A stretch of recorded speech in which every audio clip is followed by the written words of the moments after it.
चलिए दोस्तों, मैं देवेश कुमार पाठक आप सभी का अभिनंदन करता हूं अपने YouTube चैनल अल्टीमेट ज्योतिष गुरु में। आप लोगों की एक बहुत अच्छे स्केल पर रिक्वेस्ट आ रही थी कि चाइना के बारे में आप एक विशद विवेचन दीजिए, एस्ट्रोलॉजिकल होना चाहिए। आप सरप्राइज करेंगे कि पिछले एक वीक के अंदर इतनी ज्यादा रिक्वेस्ट आई हैं और उसमें से भी 3 दिन में लगभग 1000 से ज्यादा रिक्वेस्ट आई हैं। तो on the basis of WhatsApp, email और जो आपके अलग अलग आए थे मैसेजेस, मैंने डिसाइड किया क्योंकि आप लोगों की इच्छा मैं सिरोधार्य करता हूं कि मैं आपको एक विवेचन दूं। तो हो सकता है कि आपके रिसेप्शन में थोड़ी प्रॉब्लम हो because of some power problems, पर कोई बात नहीं, मैं फिर भी विवेचन आपको दे रहा हूं। इसमें जो मेन है वो मैंने यहां इसका चार्ट तैयार किया है, बेसिक चार्ट तैयार किया है। और चूंकि मून चार्ट, लग्न चार्ट एक ही है, इसलिए अलग से बनाने की कोई आवश्यकता नहीं की है, क्योंकि इसी से हमें सब कुछ निकल आएगा। जब दोनों एक ही चार्ट होते हैं तो बहुत आसान हो जाता है चीजों को वर्कआउट करना। तो चलिए देखते हैं, शुरू करते हैं और बताते हैं आपको कि चाइना की नियति क्या है। मैं बस आपको एक रिक्वेस्ट करूंगा और वो ये करूंगा कि मैंने बहुत कोशिश की है आप लोगों के लिए एक ऐसा विवेचन बनाने की जो आपने कदापि अभी तक शायद कहीं पर एक जगह नहीं देखा होगा, एक वीडियो में नहीं देखा होगा। मेरा पूरा प्रयास रहेगा कि मैं आपको कुछ ऐसे महत्वपूर्ण तथ्य दूं एस्ट्रोलॉजिकल, क्योंकि जब मैं कोई और वीडियो होता है कह देता हूं इसमें कुछ भी एस्ट्रोलॉजिकल नहीं होगा, इसमें मैं कह रहा हूं सब कुछ एस्ट्रोलॉजिकल होगा। तो ध्यान से बस आपको एक काम करना है, इसको देखना है। जिनको एस्ट्रोलॉजी नहीं आती है वो भी इस बात को निश्चिंत हो जाएं कि मैं जो भी बताऊंगा बहुत सरल भाषा में समझाऊंगा और उसका लास्ट में जिस्ट भी दूंगा, आपको समरी भी दूंगा, इसलिए आपको वो समझ में आ जाएगा। तो जरा देखिए क्या है क्या चाइना की कुंडली में। पूरी दुनिया के लिए ये कुंडली में एक विवेचित कर रहा हूं। ऑस्ट्रेलिया, सिंगापुर या फिर चाइना के लोग बहुत ज्यादा रिक्वेस्ट कर रहे हैं कि आप बताइए, चाहे वो अमेरिका हो, चाहे यूरोप के लोग हों, चाहे मिडिल ईस्ट के हों, मेरे पास हर जगह से रिक्वेस्ट आई हुई है। और इंडिया के लोग तो शुरू से ही इस बात को परस्यू कर रहे हैं कि चाइना, मैं विवेचन एक दे चुका हूं चाइना के बारे में, वो थोड़ा शॉर्ट था, ये विवेचन मैं और एक्सक्लूसिव दे रहा हूं। अगर आप लोग रिक्वेस्ट कहोगे तो मैं इसे और ज्यादा एक्सक्लूसिव कर दूंगा और ब्रॉडर कर दूंगा, इतना ब्रॉडर कर दूंगा कि मैं केवल चाइना की कुंडली को ही आपको 4, 5, 6 घंटे और ज्यादा विवेचित करूंगा और ज्यादा उसको डिस्क्रिप्शन दूंगा आपको विशेष। लेकिन चलिए शुरू करते हैं इसको, और महत्वपूर्ण क्या है चाइना के बारे में जान लीजिए आप। देखिए चाइना जो है वो 1 अक्टूबर 1949 को अस्तित्व में आया, जैसा कि मिलता है इसके हमें डिटेल से 1 अक्टूबर 1949। और ये टाइम जो इसका मिलता है वो है 3:01:36। यह डिटेल से मिलता है, आप कहीं पर भी नेट पे भी देखेंगे तो मिल जाएगा, रिकॉर्ड्स में आपको मिल जाएगा।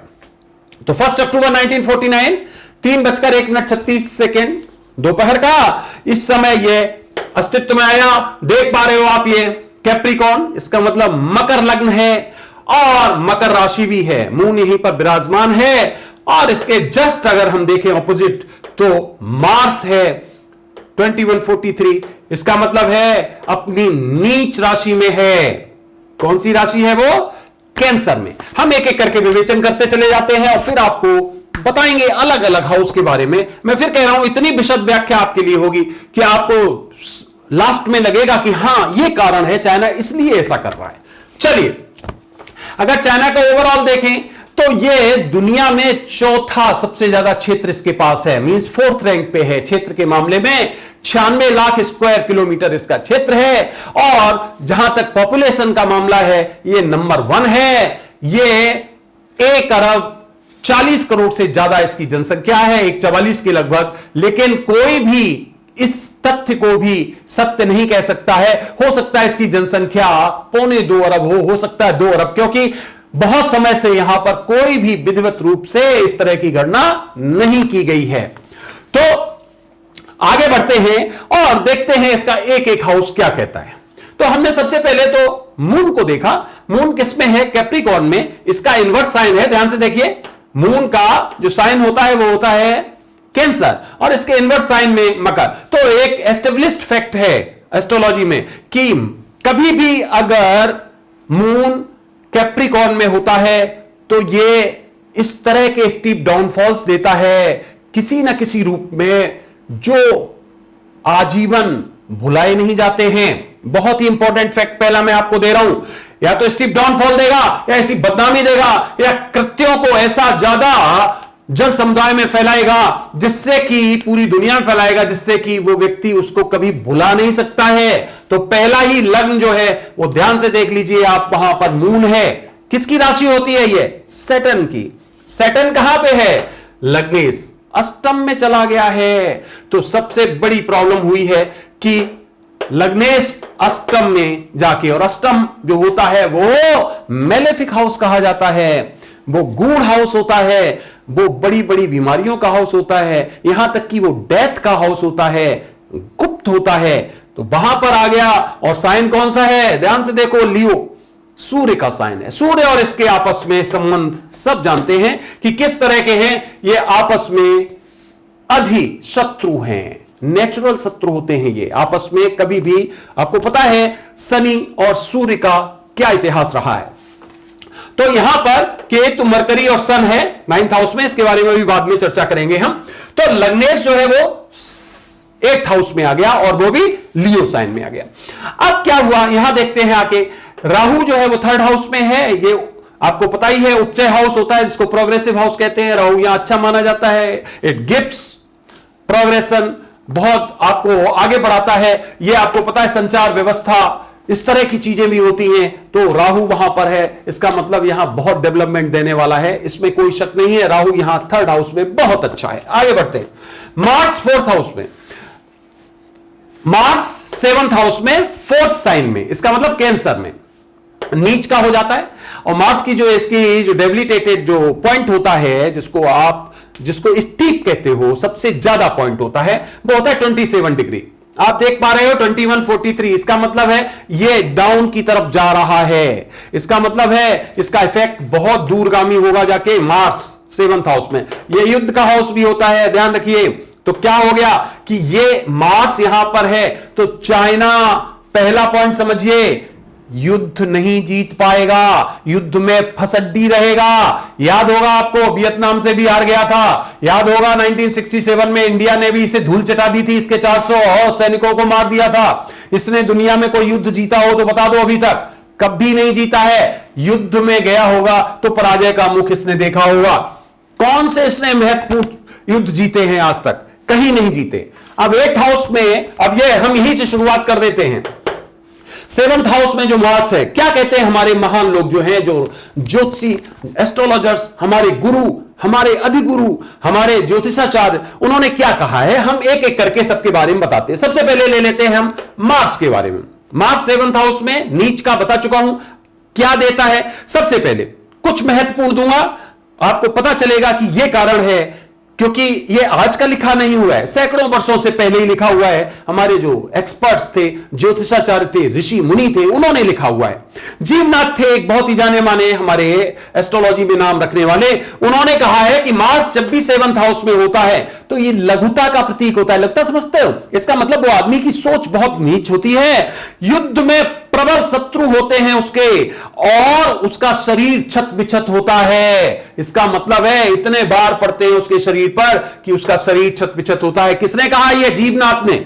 आप कहोगे तो इनके सबके संस्कृत में श्लोक भी विवेचित मैं कभी कर दूंगा, तभी मैं कह रहा हूं अगर कहोगे तो मैं लगातार इसका विवेचन 8 घंटे तक कर दूंगा आपके सामने।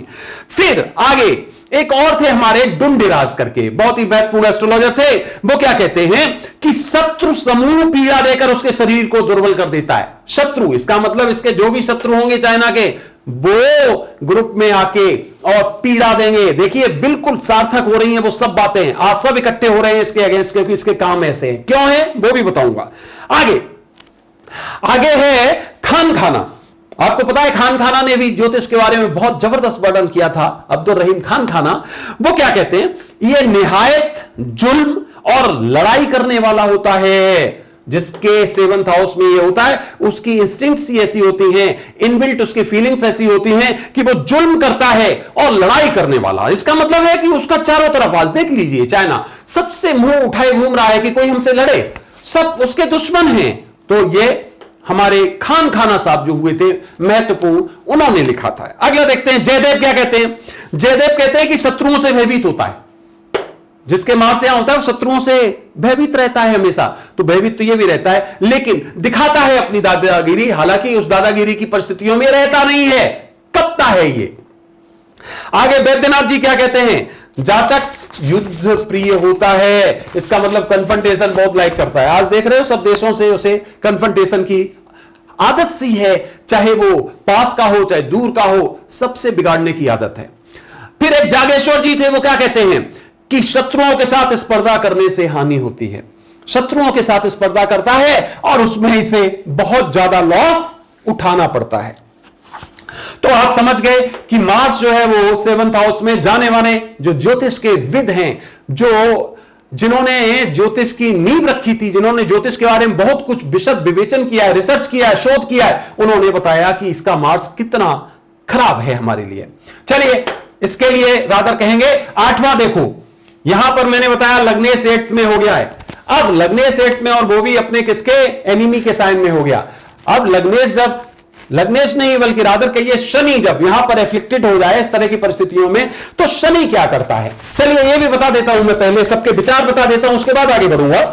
ये क्या है, दुष्प्रकृति की संगति। इसका मतलब ये ऐसे लोगों की संगति करता है जो दुष्ट होते हैं, उनकी संगति करता है। आप देख सकते हो, बताने की जरूरत नहीं, संगति है इसकी, बिना कारण लोगों से विरोध करता है, कोई कारण नहीं फिर भी वैसे ही विरोध करता है, इसकी आदत होती है।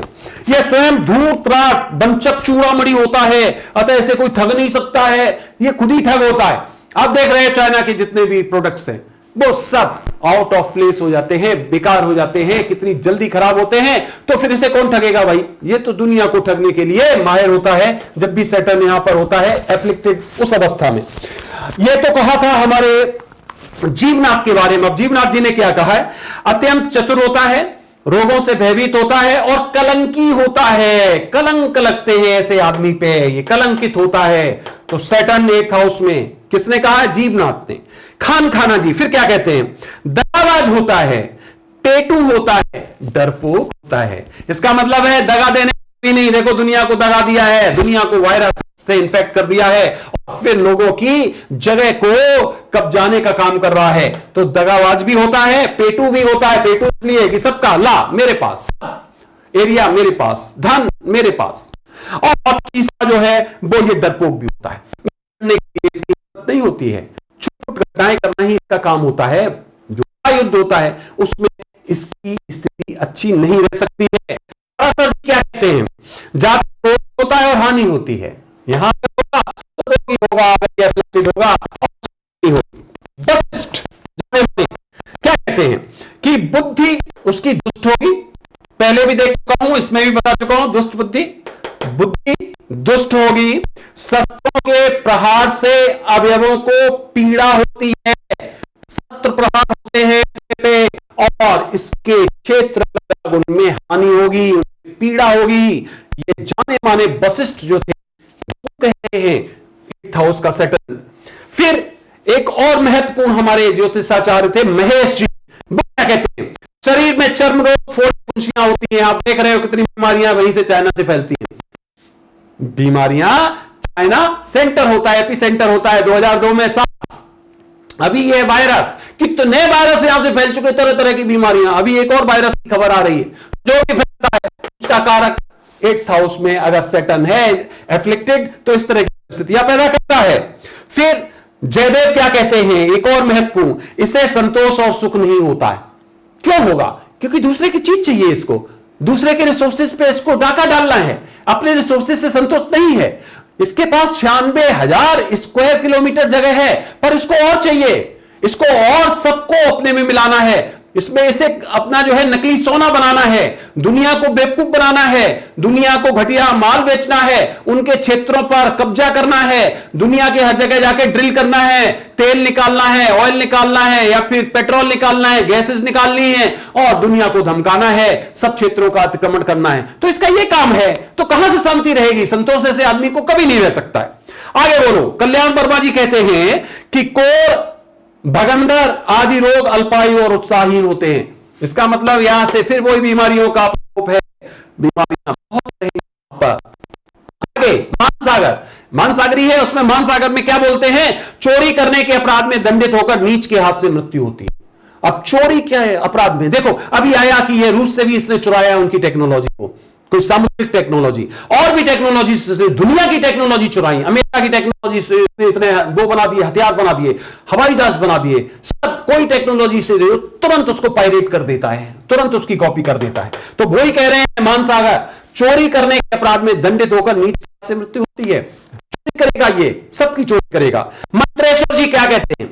मलिन होता है, क्रूर बुद्धि होता है, क्रूअल, इसका मतलब है, और इसकी मित्र अवहेलना करते हैं। मित्र में आप अवहेलना करने लगते हैं, क्योंकि ऐसे व्यक्ति के साथ चलना बहुत मुश्किल होता है, इसका ऐसा कोई मित्र फिर रहता नहीं। अगला काशीनाथ जी कहते हैं मिथ्या झगड़ने वाला होता है। बिल्कुल सिद्ध है, एक एक पॉइंट मिथ्या झगड़ने वाला होता है। आप देख रहे हो सबसे ये अपने क्षेत्रों में जितने भी इसके पड़ोसी हैं, चाहे वो रूस हो, चाहे वियतनाम हो, चाहे मकाओ हो, चाहे जापान हो, चाहे साउथ कोरिया हो, चाहे ऑस्ट्रेलिया हो, चाहे कोई भी क्षेत्र हो, हांगकांग, सबसे लड़ता है। इसका यही काम है, वही कह रहे हैं मिथ्या झगड़ने वाला है। कश्यप जी एक और थे, उन्होंने क्या कहा कि अगर यह सिंह में हो तो शत्रुओं के हाथ से इसको बहुत लॉस उठाना पड़ता है। देख लीजिए सिंह राशि में ही है, यही कहा है कश्यप जी ने कि अगर सिंह राशि में है तो शत्रुओं के हाथ से बहुत लॉस इसको उठाना पड़ता है, उठाएगा। जागेश्वर जी क्या बोलते हैं इसके बारे में? वो कहते हैं कि कष्ट भोगने वाला, निष्ठुर, क्रोधी, क्षुद्र अर्थात तुच्छ प्रकृति व्यक्ति होगा ये। इसका मतलब ये देश के लिए हम बात कर रहे हैं तो देश के लिए हो रहा है, तो ये सैटर्न यहां पर है तो एक और इसके लिए पतन का कारण है। हरिवंश जी क्या कह रहे हैं? डरपोक होता है, निंदनीय मार्ग पर चलता है और लोगों को परेशान करता है, ये कहते हैं हरिवंश जी। एक भृगसूत्र आपको पता है, उसका भी विवेचन कुछ इसी तरह का है। तो कहने का मतलब है कि मार्स हमने देख लिया एफ्लिक्टेड है, सैटर्न देख लिया एफ्लिक्टेड है, केवल यह कह देना कि सैटर्न तो अपने सिग्निफिकेटर हाउस में है, तो 8th हाउस का सिग्निफिकेटर होता है, ऐसा नहीं है। एस्ट्रोलॉजी को इस तरह से नहीं चलाया जाता है। एस्ट्रोलॉजी का है कि किस राशि में है, फिर यह लग्नेश है, फिर यह एफ्लिक्टेड हो गया यहां पे, तो 8th हाउस में केवल ये आयु को तो दे सकता है फायदा, लेकिन बाकी जो 8th हाउस चूंकि एफ्लिक्टेड है या 8th हाउस मेलेफिक है, तो वहां अच्छे तो नहीं देने लगेगा, जाके अच्छे आपको इफेक्ट्स नहीं देने लगेगा। तो कई लोग कहते हैं अरे नहीं यहां तो 8 में अच्छा हो जाएगा, वो अच्छा केवल एक पर्टिकुलर पर्पस से हो सकता है कि आपकी एज आपको बीच में है, आपके जो जिसको इमेच्योर डेथ कहते हैं, वहां से आपको बचा सकता है अगर स्ट्रांग होगा, लेकिन इसका यह कतई मतलब नहीं कि बाकी और चीजें आपकी सब अच्छी हो जाएंगी, नॉट एट ऑल। चलिए आगे चलते हैं। अब हम देखते हैं कि 9th हाउस भी इसका एफ्लिक्टेड है। देख रहे हो आप, केतु, मरकरी, सन, 3 यहां पर गए हैं, और विशेष बात यह आ रही है कि यहां मरकरी कंबस्ट है, देख सकते हो 14, 36 और 20 और रेट्रोगेट भी है। इसका मतलब क्या हो गया समझ लीजिए, रेट्रोगेट का मतलब खास समझ लीजिए। अब रेट्रोगेट ये भले ही उच्च में सही, लेकिन ये सूर्य की तरफ और बढ़ रहा है। इसका मतलब है कि 14-36 पे सूर्य है और मरकरी उसी की तरफ जा रहा है, तो इसका रेट्रोगेशन का और ज्यादा प्रभाव बढ़ने वाला है। क्लियर हो गया ना? रेट्रोगेशन को आपको ये विशेष डिग्रीज के अर्थ में देखना पड़ेगा कि it is moving further toward sun which is situated और प्लेस्ड एट 1436। तो इसका मतलब एक तो जी यहां से एफ्लिक्ट हो गया, रेट्रोगेट है, और यहां पर कंबस्ट हो गया, दो चीजें। अब तीसरी चीज देखिए, केतु के साथ है, तो केतु क्या करता है? कपट बुद्धि, राहु की दृष्टि है, कपट बुद्धि। इसका मतलब मरकरी होता है आपके इंटेलेक्ट का मालिक होता है ना, और जब कभी भी राहु और केतु इसके साथ आ जाते हैं तो वो बुद्धि को निगेटिव शार्प बना देता है। निगेटिव क्षेत्र में ऐसे व्यक्ति की बुद्धि बहुत चलेगी। ऐसा आदमी जो है वो नकारात्मक रूप से बुद्धिमान हो जाता है। आपने देखा होगा दो तरह के लोग होंगे, उनसे कोई भी बात कहो हमेशा उसका नकारात्मक व्यू निकाल देंगे, और कुछ लोग जो पॉजिटिव निकालते हैं। अगर जुपिटर साथ होगा तो वो पॉजिटिव देगा, और अगर ये केतु या राहु का प्रभाव होगा तो वो नेगेटिव देगा। तो वो यहां पर देख पा रहे हो 9th हाउस जो है वो भाग्य भाव होता है, किस्मत का भाव होता है, और वहां हम देख पा रहे हैं कि ये केतु के कारण और ज्यादा इफ्लिक्ट हो गया। तो दोनों ही परिस्थितियों में आप देख सकते हो केतु और मरकरी बहुत पास में है, क्लोज विसिनिटी में है। 20-1 पे मरकरी है और 23-33 पे केतु है। इट मींस ये बहुत बुरी तरह से एफ्लिक्ट हो चुका है। तो यह परिस्थिति आ गई कि ये मरकरी और ज्यादा प्रॉब्लमेटिक हो गया। ध्यान दीजिए, मरकरी के बारे में आगे बढ़ने से पहले मैं बता देता हूं, जब चाइना की कुंडली में ये प्रॉब्लम आई, मरकरी का कभी भी अंतर प्रत्यंतर या आया है तो चाइना को प्रॉब्लम हुई है। हम बता सकते हैं आपको, राहु में मरकरी का अंतर आया था 1976 से 1977 के बीच, और उसी समय इनके जो माओ थे, जो इनके हेड थे, वो उनकी डेथ हुई थी। इसी तरह से मरकरी का भी अंतर आया है। देखिए क्या परिस्थिति हो रही है, आगे मैं आपको और बताने वाला हूं। चलिए, वीनस यहां पर है 10th हाउस में। यह सबसे अच्छा प्लेसमेंट है चाइना की कुंडली में। यह सबसे अच्छा प्लेसमेंट एक राहु का बताया था और एक 10th हाउस में वीनस। यह इसको संपन्नता देगा, यह इसको इतना धन देगा। जितने भी जाने माने आपके एस्ट्रोलॉजर्स हैं दुनिया के पीछे के, जिन्होंने लिखा है, उन्होंने सबने बताया है कि वीनस यहां पर इसको बहुत अच्छा सुख देने वाला है। क्यों? मालव्य योग बना रहा है। आप देख सकते हो यहां पर किसमें है, लिब्रा, अपने खुद के साइन में केंद्र में है। इसका मतलब मालव्य योग गठित कर रहा है, बहुत ही अच्छी परिस्थिति बना रहा है। लेकिन यह भी एफ्लिक्टेड हो रहा है किसी कारण से। ध्यान से देखिए, मार्स से अगर देखेंगे तो चौथी दृष्टि, सैटर्न से देखेंगे तो तीसरी दृष्टि। अब सैटर्न से है तो हम ये कहेंगे क्योंकि सैटर्न का तो ये उच्च साइन है, तो इसलिए यहां तो ये अपग्रेड करेगा इसके प्रभाव को। वीनस भी इसका क्या है, वीनस भी इसका नेचुरल फ्रेंड है, नेचुरल। तो इसका मतलब क्या हो गया कि ये यहां तो ठीक करेगा, बट मार्स की एस्पेक्ट यहां पर ठीक नहीं है। तो इस तरह से यहां 10th हाउस पे हम देख पा रहे हैं कि मार्स और सैटर्न दोनों की दृष्टि है। साथ ही साथ हम आगे अगर बढ़ते हैं तो इसी वजह से 10th हाउस की वजह से इसको हुई है संपन्नता। ध्यान रखिए, जो पैसा इसके पास है, ऐसे व्यक्ति की विशेष पहचान होती है, बहुत धन होता है, सोना इकट्ठा करता है, रिसोर्सेज इकट्ठा करता है, बहुत उसके पास बहुत कुछ होता है। चलिए आगे देखते हैं। जुपिटर 12th हाउस में है। अब जुपिटर जब 12th हाउस में है तो ये जुपिटर 12th हाउस में क्या करता है, चलिए वो भी हम आपको बताते हैं। जुपिटर 12th हाउस में होगा तो क्या करेगा, अच्छा नहीं होता है, अपने साइन में भले ही है, लेकिन 12th हाउस लॉस का हाउस होता है। पता ही है आपको, 12th हाउस कभी भी अच्छा नहीं माना जाता है, इसको मेलेफिक हाउस कहते हैं।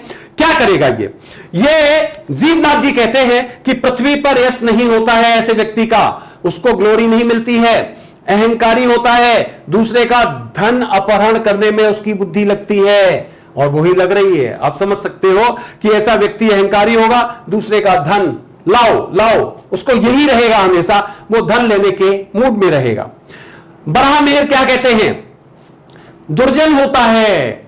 बराह मिहिर इतने जाने जो हमारे हैं एस्ट्रोलॉजर, जो एक हम कहते हैं जो महत्वपूर्ण पिलर है, वो बोलते हैं कि खल होगा, ऐसा व्यक्ति दुर्जन होगा जिसके 12th में जुपिटर होगा। पराशर जी क्या कहते हैं, धन चोर ले जाते हैं, पराजय होती है।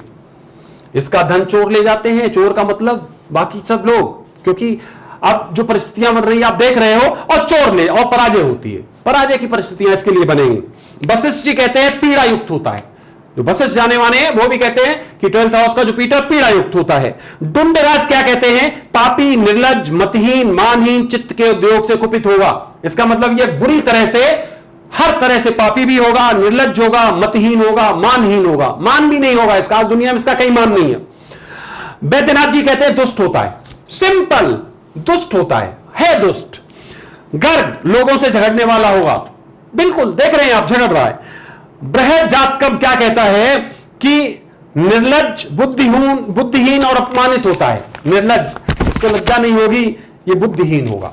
तो क्या समझे आप कि जुपिटर भी यहां पर ये परेशानियां दे रहा है, जो मैंने आपको अलग अलग तरह की स्थितियां बताई। चलिए, कोशिश कर रहा हूं बहुत जल्दी आपको ज्यादा विवेचन देने की। अब आगे हम बढ़ते हैं और देखते हैं कि यहां पर जो 9th हाउस है उसकी क्या परिस्थिति। जब मैंने बताया कि मरकरी यहां पर बुरी तरह से, भले ही ये उच्च में है लेकिन दोनों तरफ से पीड़ित है, तो जातक तत्व क्या कहता है।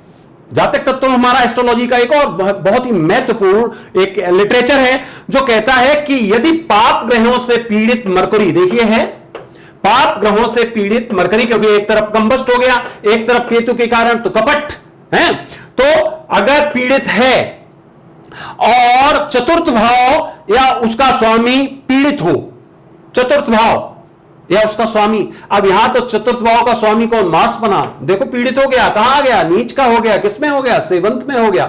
इसका मतलब वही चीज हो गई कि दो चीजें थी, दोनों कंडीशन पूरी हो रही हैं कि नवम भाव में है सबसे पहले तो बुध पीड़ित, और दूसरा चतुर्थ भाव या उसका स्वामी पीड़ित है, तो कपट योग का निर्माण होता है। तो ये कपट योग का निर्माण हो गया, चूंकि केतु है यहां पर, राहु की दृष्टि है, तो और ज्यादा भयंकर कपट योग हो गया। इसका मतलब यह है कि ये कपट योग एक निर्मित हो गया, 4th हाउस का लॉर्ड 7th में, और मरकरी यहां ऑलरेडी पीड़ित है, तो ये एक और मुसीबत हो गई। अब हम यहां से आगे नहीं बढ़ेंगे, चूंकि मरकरी की ही महादशा शुरू हुई है अभी, तो मरकरी की महादशा कब से शुरू हुई है, मैंने जो पहले वीडियो दिया था उसमें आपको बताया था कि मरकरी की महादशा आते आते और ये व्यक्ति, ये देश बहुत परेशान होने वाला है। ये 16/10/2019 से शुरू हुई थी, 16 अक्टूबर 2019 से 15/10/2036 तक रहेगी।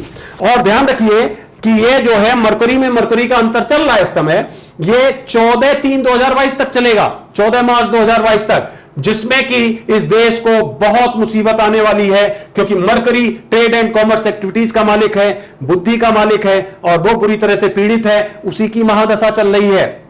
अब मैं जल्दी आपको और विवेचन, मुझे लगता है आपको 2-3 वीडियोस देने पड़ेंगे इसके बारे में, इतना मैटर है, लेकिन फिर भी एक और महत्वपूर्ण विवेचन देता हूं, और वो बताता हूं कि शनि, जब शनि की आपको 7.5 लगी है इस देश में, तब ये बर्बादी की तरफ गया है। देखो जरा कैसे फर्स्ट 7.5 इसकी शुरू हुई थी 8/2/1958 को, 8 फरवरी, और ये चली थी 19 दिसंबर 1966 तक। मैं आपको बताना चाहता हूं कि इसी काल में 58 से लेकर 61 में जो इसकी पहली 7.5 की ढैया थी, उसमें यहां इतने ज्यादा लोग मारे गए थे, क्योंकि वहां पर उस समय जो माओ ने एक नया सिस्टम शुरू किया था जिसको कहा जाता था ग्रेट लीप फॉरवर्ड 1958 में, जिसमें सुधार किए थे कृषि संबंधित, और उसमें जो है बहुत ज्यादा लोगों की, 70 मिलियन तक लोगों की डेथ हुई थी, समझ सकते हो आप, 7 करोड़ लोगों की मृत्यु हो गई थी।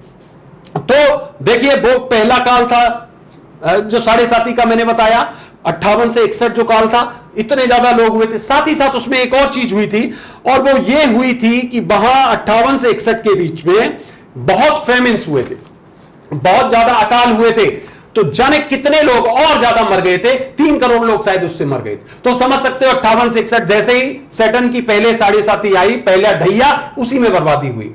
उसी काल में याद करो, पहली 7.5 में हिंदुस्तान के साथ इसका संघर्ष हुआ था 1961-62 याद होगा आपको, तो इसी काल में हुआ था, क्योंकि ये 66 तक है।